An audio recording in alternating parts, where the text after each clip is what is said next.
Imagine a place where a man can have up to 3 wives. Sounds unusual, right? Now picture living in the mountains with 3 wives.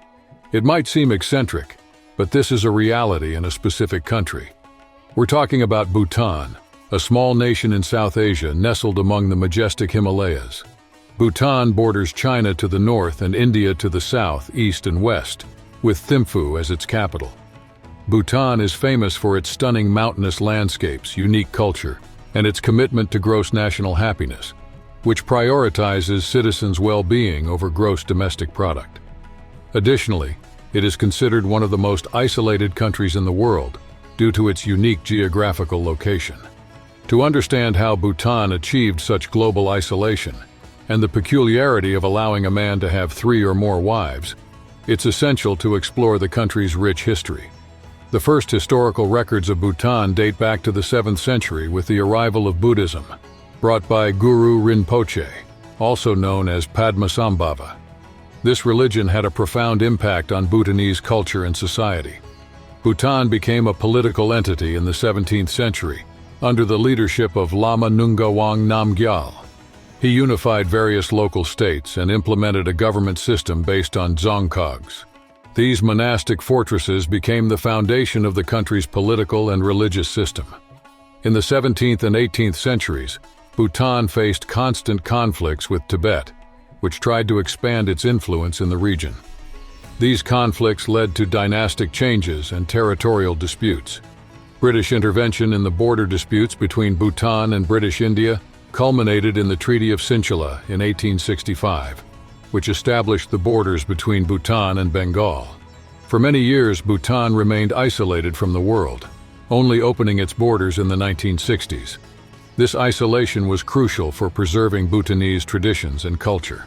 In the early 20th century, the country managed to maintain its independence and culture, resisting colonial and external influences.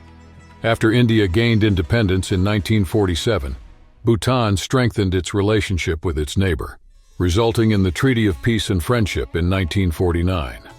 This treaty was essential for establishing cooperation in areas of security and foreign policy, marking the beginning of a period of administrative modernization and socio-economic reforms that opened the country to the world. After opening its borders, Bhutan experienced rapid economic and social development. In 2008, the country adopted a democratic constitution, and currently King Jigme Khesar Namgyel Wangchuck is the monarch. Despite being a nation with limited resources, Bhutan has shown steady economic growth in recent years. In an effort to reduce poverty, the country transitioned to a constitutional monarchy in 2008. This change happened when King Jigme Singye Wangchuck abdicated in favor of his son, Jigme Khesar Namgyel Wangchuck. The new constitution established a democratic government, representing a significant transformation in Bhutan's governance. Now let's explore Bhutan's economy, which has some pretty interesting features. Unlike many other countries, Bhutan's economy stands out for prioritizing gross national happiness. Yes, you read that right. They really treat the happiness of the population with the same importance as material wealth. Bhutan is known for its focus on sustainable development, cultural preservation, and social well-being. Here, GDP is evaluated more comprehensively, considering not just economic growth but also aspects like health, education, social equality, environmental preservation, and cultural values. When it comes to Bhutan's economy, agriculture plays a crucial role, with main crops being rice, barley, and maize. Livestock farming is also essential for the population's subsistence. Additionally, tourism is becoming an increasingly important source of income. With a unique tourism policy, the Bhutanese government controls the number of visitors to ensure high-quality and sustainable tourism. Visitors must pay a daily fee that covers accommodation, meals, guides, and transportation. Additionally, Bhutan has valuable natural resources, with hydroelectric power being one of the main ones. Exporting electricity, especially to India, is a major source of revenue for the country. Responsible exploitation of these resources is vital to ensure long-term sustainable benefits. Bhutan's commitment to sustainable development is remarkable. The country strives for a balance between economic growth and environmental preservation. Initiatives like the ban on hunting and the promotion of eco-friendly farming practices highlight this dedication. In 2023, Bhutan's GDP was approximately $3 billion. It's important to note that despite its innovative approaches, Bhutan still faces significant economic challenges, including dependence on limited revenue sources. Bhutan urgently needs to diversify its economy to ensure long-term stability. Due to the rugged terrain and cold climate, agricultural possibilities are limited, creating economic concerns. Tourism, a crucial sector, is vulnerable to global economic and political fluctuations. To overcome these challenges, the government is investing in key areas like education, infrastructure, and sustainable development. Enjoying the content? Don't forget to like, subscribe to the channel, and share the video with anyone who might be interested. Your support is essential for us to continue bringing interesting documentaries every week. A curious fact about Bhutan is that polygamy is accepted and legal. Men and women can have multiple spouses as long as everyone agrees. Fascinating, isn't it? For those used to monogamous relationships, the practice of polygamy in Bhutan might seem quite unusual. However, in Bhutan, polygamy is more common among men and is seen as a way to increase wealth and social status. A man with multiple wives can accumulate more land and livestock and have more children, which boosts his power within the community and ensures an extensive lineage. However, this practice can bring challenges. Jealousy and rivalry among wives can lead to family conflicts, and in some cases, even domestic violence. Bhutan's 2008 constitution doesn't directly address polygamy, but the civil code allows a man to have up to 4 wives. With modernization and Western influence, the practice has been decreasing, though it remains common in some rural areas. Now let's take a look at the data. According to the 2022 census, about 5% of marriages in Bhutan are polygamous. This practice is more common in rural areas, where roughly 10% of marriages have this characteristic, compared to just 3% in urban regions.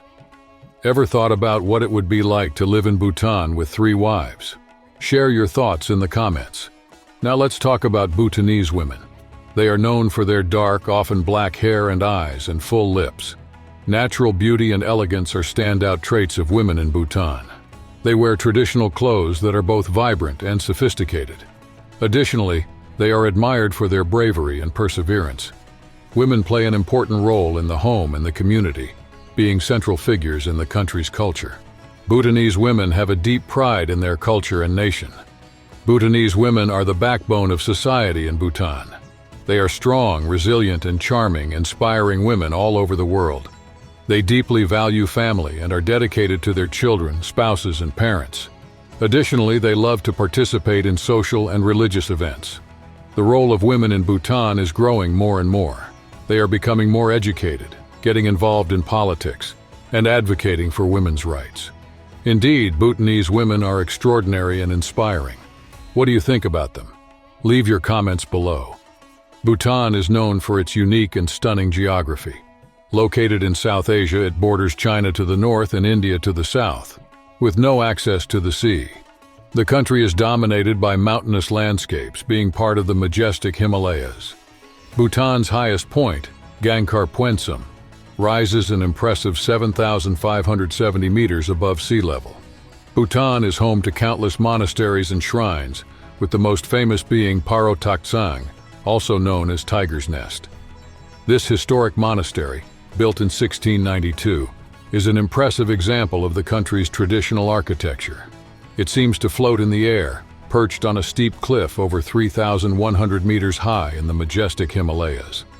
In terms of altitude, it's second only to Hongpu Monastery in Tibet. Bhutan's mountains slope down into deep valleys, carved by rivers and their tributaries, where you often find human settlements and agricultural areas. The Amu River, along with its tributaries, is a vital water source for the country. These waterways are essential for generating hydroelectric power, a cornerstone of Bhutan's economy. The country also has sacred lakes, such as Parocho Lake and Kweksiapori Lake, which hold great cultural and spiritual significance. In Bhutan, the varying altitudes create a wide range of climates, from subtropical in the south to alpine in the north. This climatic variety greatly impacts biodiversity, influencing both plants and animals. Despite its small size, Bhutan is a true biodiversity hotspot, home to a rich array of plants and animals. The country has strict environmental conservation policies, showing its strong commitment to preserving nature. Geographically, Bhutan is located between the Tibet Autonomous Region of China to the north and India to the south, east, and west, occupying a strategic position. Its mountainous terrain makes many areas accessible only by narrow, winding paths, with some remote regions reached only on foot. The capital, Thimphu, lies in the beautiful Wangchu River Valley in the western part of the country. Bhutan's unique geography has a profound influence on the culture, economy, and lifestyle of its people. The majestic mountains and deep valleys not only enhance the country's natural beauty, but also shape its distinct identity. In Bhutan, monks play a crucial role in society, serving as guardians of Buddhist culture and religion. They dedicate their lives to study, prayer, and meditation. After completing basic education, many young Bhutanese join monasteries. In these sacred institutions, monks receive training in various fields, including logic, mathematics, and even martial arts. They also learn to read and write in Dzongkha, the country's official language. Often located in remote areas, the monasteries are centers of learning and culture, providing monks with a conducive environment for their spiritual practices. Monks in Bhutan play multiple essential roles within the community. They serve as educators, spiritual advisors, and local leaders, as well as being responsible for conducting religious ceremonies and festivals. It's estimated that there are around 20,000 monks in Bhutan, most of them trained in the Tibetan Buddhist tradition, showcasing the country's rich spiritual heritage.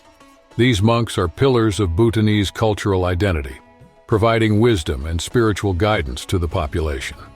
If you're interested in visiting Bhutan, it's important to be aware of local costs. Accommodation can be surprisingly affordable, with comfortable options offering impressive views at reasonable prices. However, meals tend to be more expensive. For example, a kilogram of rice costs around $1.20. Chicken starts at $1.50 per kilogram, and beef is about $1.10 per kilogram. Typical dishes like emadatsi, a green chili and cheese soup, cost about $1.10 at mid-range restaurants. Another local dish, chakam payel, might cost around $1.06. While accommodations are affordable, food costs can be higher, reflecting the country's limited productive farmland and its reliance on imports to supply the food market.